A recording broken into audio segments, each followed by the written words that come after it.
Olá pessoal, então vamos dar continuidade à nossa discussão sobre o núcleo atômico e na aula de hoje nós vamos falar sobre o fenômeno da radioatividade. Como a gente discutiu na aula passada, no final do século XIX, início do século XX, vários fenômenos desconhecidos estavam sendo estudados, medidos e grande parte desses fenômenos se referem justamente à radioatividade. Então aqui um pequeno histórico, né, de como que, quais são os tipos de radiação, né, os principais tipos de radiação que a gente conhece e como que eles foram descobertos e identificados, né? Então, vocês vejam ali, em 1899, o Ernest Rutherford, de novo, né, o nosso físico que descobriu o núcleo atômico, ele identifica dois tipos de radiação entre aqueles fenômenos que estavam sendo medidos, que é a radiação alfa e a radiação beta. E como que essa identificação era feita? Na verdade, eram dois tipos de experimentos que se faziam na época, né? Um seria submeter, corresponde, né, você submete essa radiação a efeitos eletromagnéticos, né, de campos elétricos e campos magnéticos. Então eles observaram, né, o Rutherford observou que quando você colocava fontes radioativas, né, expunham a radiação que é emitida por essas fontes radioativas a campos, aqui por exemplo, campo magnético, né, eles perceberam que um tipo de radiação tinha uma carga positiva, né, então ela era desviada para o sentido de cargas positivas, e outras eram desviadas como se tivessem carga negativa, sendo que as de carga positiva tinham uma massa maior, né, uma inércia maior do que as de carga negativa, né? Então, essa diferenciação que ele fez chamou a alfa a positiva e beta a negativa. Logo em seguida, um outro físico chamado Villard, ele identificou um terceiro tipo de decaimento radioativo, né, de fenômeno de radiação, que o próprio Rutherford, na verdade, chamou de radiação gama, né? E essa radiação gama, ela não tinha carga, não sofria qualquer efeito do campo magnético. Um outro tipo de experimento que eles faziam também era observar a penetrabilidade dessa radiação. E aí eles observaram, então eles também foram capazes de diferenciar esses três tipos, né, observando que as partículas, a radiação chamada radiação alfa, ela tinha pouca penetrabilidade, quase que não atravessava material nenhum. A beta tinha uma penetrabilidade maior e a radiação gama uma penetrabilidade bem maior, né? Foi em 1902, na verdade, que o casal Curie identificou que essa radiação beta, na verdade, são elétrons, né, que são emitidos pelo núcleo atômico. E em 1908, o próprio Rutherford, de novo, ele identifica que a radiação alfa corresponde ao elemento hélio, né? Então, que hoje a gente sabe que a radiação alfa nada mais é do que dois prótons e dois nêutrons combinados, ligados, que formam o núcleo de hélio. Muito bem, então, de novo, o nosso panorama, né, dos núcleos que existem, e aqui o que eu quero chamar a atenção de vocês são justamente os vários tipos de decaimento radioativo que existem, né? Então, cada quadradinho aqui de uma cor diferente corresponde a um decaimento diferente. Então, os quadradinhos aqui nessa cor roxa, né, corresponde ao decaimento alfa, os de cor verde ao decaimento beta, que a gente chama de beta menos, que é a emissão de um elétron, e os amarelos, decaimento que a gente chama de beta mais, que é a emissão da antipartícula de elétron pósito. A gente vai entrar em mais detalhes em seguida. E tem alguns outros decaimentos bem mais raros, né, inclusive até difícil de achar nesse panorama aqui, que pode ocorrer, que são emissões de nêutrons, prótons e a fissão espontânea, que também a gente vai falar um pouquinho daqui a pouco, na verdade na terceira aula. Bom, então como que a gente pode estudar esse fenômeno da radiação, né? O que a gente chama de decaimento, né? Essa transformação dos núcleos em outros núcleos, emitindo algum tipo de partícula, algum tipo de radiação. Então, da observação, né, notou-se que esse decaimento ele tem um caráter probabilístico, né? O que quer dizer isso? Que se eu pegar um único núcleo que sofre radiação, eu não consigo dizer exatamente em instante ele vai sofrer esse decaimento, essa transformação. É algo probabilístico. Então, o que a gente consegue quantificar, na verdade, é se eu pego uma amostra de um determinado elemento, né, eu consigo dizer que essa amostra ela vai sofrer um decaimento, vai sofrer essa transformação com uma função exponencial em função do tempo. Tá? Então, vai ser o decaimento ele vai ser exponencial em função do tempo, sendo que a constante, né, que caracteriza essa exponencial a gente chama de constante de decaimento. Existem também alternativas, né? A gente pode falar da vida média do núcleo, que é simplesmente o inverso da constante de decaimento e que está representado nesse gráfico, né? Então, esse gráfico mostra a porcentagem, né, que a minha amostra está decaindo em função do tempo, né? E a gente vê que a vida média de um núcleo corresponde a quanto tempo vai levar para o núcleo decair até uma fração de 36,8%, que corresponde a exponencial elevado a menos 1. Então, quando o tempo t é igual a tal, você tem e elevado a menos 1, que é 36,8%. E ainda uma outra grandeza usada para caracterizar o decaimento de um elemento radioativo é chamado de meia-vida, né? Então, a meia-vida é quanto tempo leva para metade da minha amostra decair, né? 50% da minha amostra decair, e a gente pode escrever, então, de uma maneira um pouquinho diferente, a nossa lei do decaimento, né? Então, a gente caracteriza dessa maneira. Aqui só para vocês terem uma ideia, né? De novo, aquele panorama dos núcleos que existem, só que aqui as cores dos quadradinhos indicam justamente a meia-vida dos núcleos. Então, notem que os quadradinhos pretos, que são justamente os núcleos estáveis, né? Então ele tem uma meia-vida, obviamente, infinita, e conforme a gente vai se afastando desses núcleos, a meia-vida, né? A gente vai se afastando aqui, a meia-vida vai diminuindo, até chegar a valores, né? Começar com valores de milhões de anos, até chegar a realmente frações de segundos, né, para esses núcleos que estão mais longe dessa linha, né, que a gente chama aqui dessa linha de estabilidade. Tá? Muito bem.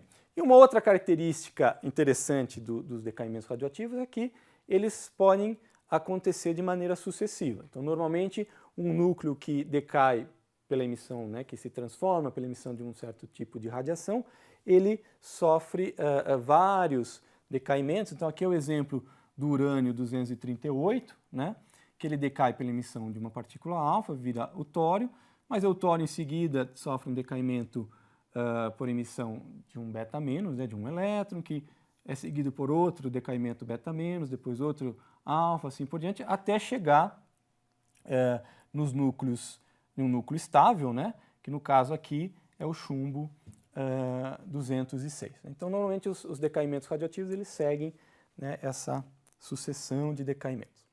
Bom, então agora vamos vamos discutir cada um desses três tipos principais de decaimento, né, o alfa, o beta e o gama separadamente. Então, o decaimento alfa, como a gente tinha discutido, é simplesmente a emissão de um núcleo do elemento de hélio, né, ou seja, 2 prótons e 2 nêutrons, né? E a gente vê nesse panorama, né, que normalmente esse decaimento alfa ocorre para núcleos mais pesados, né, que tem um número de prótons e nêutrons maior, né? Bom, como que a gente pode estudar, modelar esse decaimento? Então, primeiro a gente precisa de algumas quantidades que a gente possa procurar reproduzir no nosso modelo, na nossa teoria. Então, uma delas é justamente, que a gente já discutiu, é o tempo do decaimento, né? Quanto tempo leva para uma amostra daquele material radioativo decair, e outra é a gente olhar para a energia daquela radiação que é emitida. Então, no caso das partículas alfa, né, a gente pode representar o decaimento dessa maneira, né? Você tem um núcleo X com número atômico número de massa A e número atômico Z, que se transforma em um núcleo com o número atômico A-4, quer dizer, perdeu 4 núcleons, né, entre prótons e nêutrons, e Z-2 perdeu 2 prótons, né, e mais a partícula alfa. Uma característica interessante, ou uma pergunta interessante que a gente pode fazer, mas por que emitir partícula alfa, né, e não emitir prótons e nêutrons direto? Isso tem a ver justamente com a energia de ligação, né, da partícula alfa. Ela é uma partícula bastante ligada, né? Então, nesse balanço de energia, né, então quando a gente olha qual que era a energia que existia contida no núcleo antes do decaimento, que essencialmente, né, se a gente tiver no referencial do núcleo, toda a energia está contida na sua massa, né? Essa energia se transforma na energia contida na massa do núcleo residual, né, que a gente chamou de Y, na energia cinética desse núcleo, na massa da partícula alfa e mais na energia cinética da partícula alfa. Como a partícula alfa ela é bastante ligada, então esse valor ele é pequeno comparado com 2 prótons e 2 nêutrons. Consequentemente, em termos energéticos, né, é bastante favorável essa transformação, esse núcleo passar dessa configuração para essa outra aqui, né?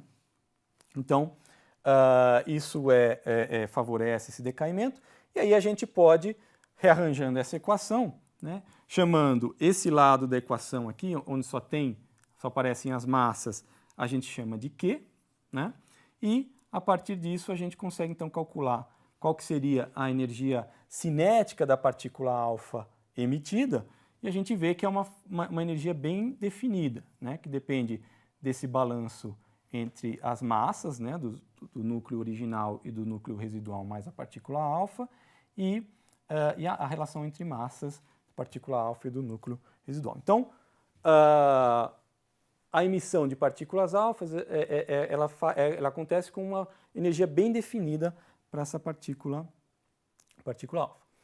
Bom, agora a gente pode se perguntar com relação ao tempo de decaimento, né? Como que a gente pode modelar, entender o tempo de decaimento de um decaimento alfa?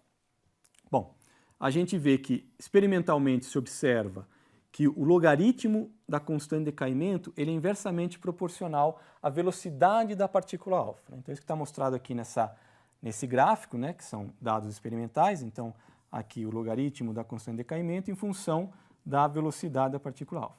E notem o seguinte, quando a gente está falando de logaritmo, a gente está falando de ordem de grandeza dessa grandeza, né, dessa constante.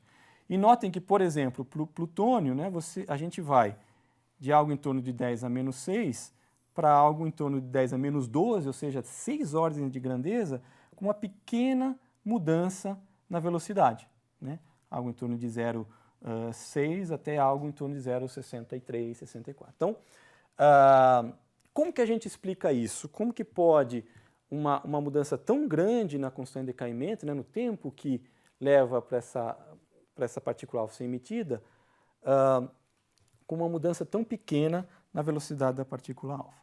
Bom, isso na verdade a gente consegue entender com um modelo relativamente simples da física quântica, né, que aliás o formalismo vocês viram já na disciplina de física quântica com o professor Gil. Então a ideia seria o seguinte, quais são as hipóteses desse modelo? A gente supõe que a partícula alfa já existe lá no núcleo, né? Ela está presa lá dentro do núcleo, mas ela já tem essa estrutura de 2 prótons e 2 nêutrons.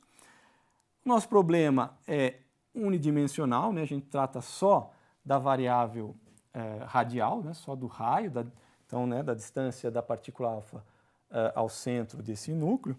E aí a gente usa um potencial, né, de atração entre a partícula alfa e o núcleo, que é composto de uma parte atrativa, né, então aquela força nuclear forte que atrai a partícula alfa para dentro do núcleo, e uma parte elétrica coulombiana de repulsão, né, como a partícula alfa é positiva e o núcleo também é positivo, de repulsão entre essas duas partículas. Então, a gente tem a partícula alfa com uma certa energia, representada por essa linha tracejada. Como a combinação desses dois potenciais forma essa barreira aqui, né, a partícula alfa está presa, né, e, do ponto de vista da física clássica, ela não consegue sair daí. Mas aí existe um fenômeno na física quântica, que vocês viram na disciplina de física quântica, que é o chamado efeito túnel, né? Ou seja, existe uma probabilidade, né, dessa partícula atravessar essa barreira que classicamente é proibido e ser emitido, sair, né, do núcleo. Então, esse modelo consiste essencialmente de a gente calcular qual é a probabilidade desse efeito túnel acontecer, né, utilizando essa barreira, e aí a gente chega em resultados que são, só voltando um pouquinho, que são que reproduzem essa forma. Então, é um modelo relativamente simples, né, que vocês até já têm, né, o conhecimento para reproduzir, né, e que dá conta dessas observações. Bom, agora vamos para o próximo tipo de decaimento, que é o decaimento beta, né? Esse decaimento, como a gente havia comentado, ele consiste na emissão de um elétron ou de um pósitron, né, que é a antipartícula do elétron, que vocês viram lá nas primeiras 2 aulas dessa disciplina, né? E a gente vê que tem uma infinidade de núcleos que sofrem esse decaimento beta+, né, e também o beta-, né? E se a gente reparar, notem que o decaimento beta- está para baixo dessa linha de estabilidade, né, de núcleos estáveis, e o decaimento beta+ está acima dessa linha de estabilidade. O que leva a gente a concluir que, se a gente observar, então, a massa desses núcleos em função do seu número atômico, seu número de prótons, a gente vê que o que esses 2 processos fazem é levarem o núcleo, né, então o decaimento, se você tem um déficit de prótons no seu núcleo, o decaimento beta- vai fazer com que você ganhe carga positiva, né, e diminua a massa do seu núcleo e chegue numa situação mais estável, né? E o beta+ faz o contrário. Então, se você tem um excesso de carga positiva de prótons no seu núcleo, esse fenômeno, esse decaimento, vai fazer com que o seu núcleo perca a carga positiva, diminuindo a sua massa e indo também para uma situação mais estável, né? Agora, uma característica muito interessante do decaimento beta, que foi observado logo no início dos seus estudos, é o seguinte. A gente viu que a partícula alfa, né, então o núcleo decai, emite a partícula alfa tem uma energia bem definida. No caso do decaimento beta, quando eles foram observar qual que era a energia desses elétrons e pósitrons emitidos, ele não tinha um valor constante, bem determinado como a partícula alfa, mas tinha uma distribuição, né? Tinham diferentes valores distribuídos com uma certa frequência. Isso causou uma certa perplexidade, né? Então, o que está acontecendo? Como pode se o que determina, no caso do decaimento alfa, que a partícula alfa tem uma energia bem definida, são os princípios de conservação de energia e de momento, então como que isso não pode valer para o decaimento beta, né? Então, obviamente que esses princípios continuam valendo. O que se, na verdade, conjecturou na época, que se mostrou realmente válido, é que o que realmente acontece nesse decaimento beta é que não é só o elétron ou o pósitron que está sendo emitido, mas também uma outra partícula está sendo emitida, que é o chamado neutrino, né? Então, o Pauli sugeriu isso em 1930 e o Fermi nomeou essa partícula como neutrino, e que vocês também viram lá nas 2 primeiras aulas dessa disciplina, né? Então, na verdade, o decaimento beta, ele não é, no caso, o beta-, né? Não é simplesmente a emissão de um elétron, mas é a emissão de um elétron e, na verdade, de um antineutrino, né? Então, a gente pode pensar no decaimento beta- como sendo um nêutron que está se transformando, está decaindo em um próton, mais um elétron, mais um antineutrino. E o decaimento beta+, né, seria a emissão de um seria um próton se transformando ou decaindo em um nêutron, mais um pósitron, mais um neutrino. Então tem uma partícula a mais nessa história. E, finalmente, né, tem um outro tipo de processo que também pode ocorrer, que de certa forma compete com o decaimento beta+, porque também faz com que o núcleo perca uma carga positiva, que é a chamada captura de elétrons, que é quando um elétron da eletrosfera do seu átomo, né, do átomo onde está aquele núcleo, ele é capturado pelo núcleo, né, então faz com que esse núcleo perca uma carga. Né? Muito bem. E aí a gente pode calcular, a partir, então, agora, considerando todas as partículas, né, não só a emissão do elétron, mas também a emissão do neutrino, a gente consegue entender essa distribuição de energia, porque, na verdade, a energia do decaimento tem que ser distribuída, mesmo que a gente considere a energia de recuo do núcleo residual como nula, né, a energia que tem à disposição, né, que é o Q da reação aqui, a energia que tem à disposição nesse decaimento, ela vai ser distribuída entre o elétron e o neutrino. Por isso que a gente acaba com uma distribuição, sendo que essa distribuição tem um valor máximo, né? E esse valor máximo acontece quando a energia cinética do neutrino tende a zero, ou seja, a energia cinética máxima que o elétron pode ter se corresponde ao Q desse decaimento. Né? E esse decaimento também pode ser feito obviamente ser modelado. A primeira modelagem foi proposta por Fermi, né? onde ele propõe que o elétron e o antineutrino, ou o pósitron e o neutrino, eles são criados no momento da desintegração. Né? Ele considera que a interação que leva a esse decaimento é de curto alcance, e aí ele cria uma fórmula a partir desses argumentos quânticos, chamada regra de ouro, que procura prever ou procura descrever a constante de decaimento de um decaimento beta. Isso, né, essa teoria proposta pelo Fermi, né, vocês vão ver mais detalhes lá no texto base dessa aula, ele consegue descrever muito bem os dados experimentais, como mostrado nesse gráfico. Bom, e a captura de elétrons, né, como a gente tinha comentado, corresponde à captura de um elétron orbital pelo núcleo, né?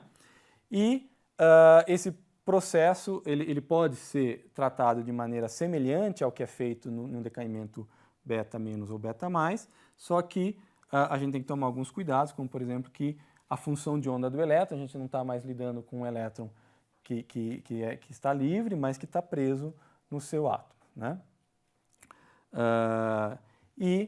É um processo que acaba competindo com o beta+, na diminuição do Z de um núcleo para chegar até aquele vale de estabilidade.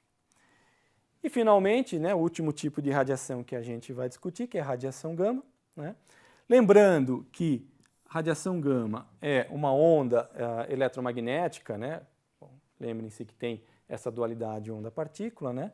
Mas que é uma onda eletromagnética que está no extremo, né, do espectro eletromagnético com maior energia possível. Né? Então, é uma onda eletromagnética muito energética, né? E isso faz com que a gente justamente conclua que a emissão de radiação gama está relacionado com processos nucleares, né? Porque a energia dessa radiação, agora aqui encarando a radiação como no seu caráter corpuscular, né?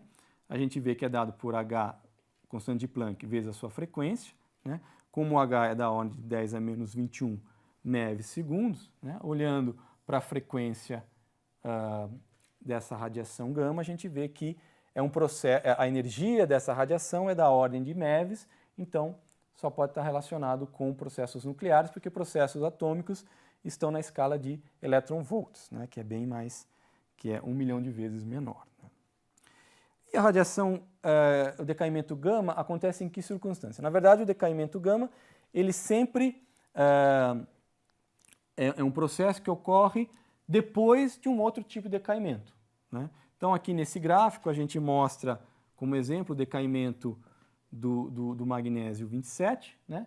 Então, a gente vê que o magnésio ele sofre um decaimento beta, se transforma num alumínio, né? E só que ele se transforma, ele decai num núcleo de alumínio que não está no seu estado fundamental, mas nessas linhas aqui indicam justamente os níveis de energia do núcleo de alumínio. Então, quando ocorre o decaimento, né, o núcleo resultante, residual de alumínio, ele está em alguns estados excitados e o núcleo tende, então, a perder essa energia emitindo radiação gama. Então, ele vai para o estado fundamental, né, emitindo radiação gama. Então, é essa circunstância em que ocorre a emissão da radiação gama, e aí a frequência, né, ou a energia dessa radiação vai ser dada pela diferença da energia entre os níveis de energia do núcleo no qual esse decaimento ocorreu. Bom, então era isso que eu tinha para discutir com vocês sobre a radioatividade.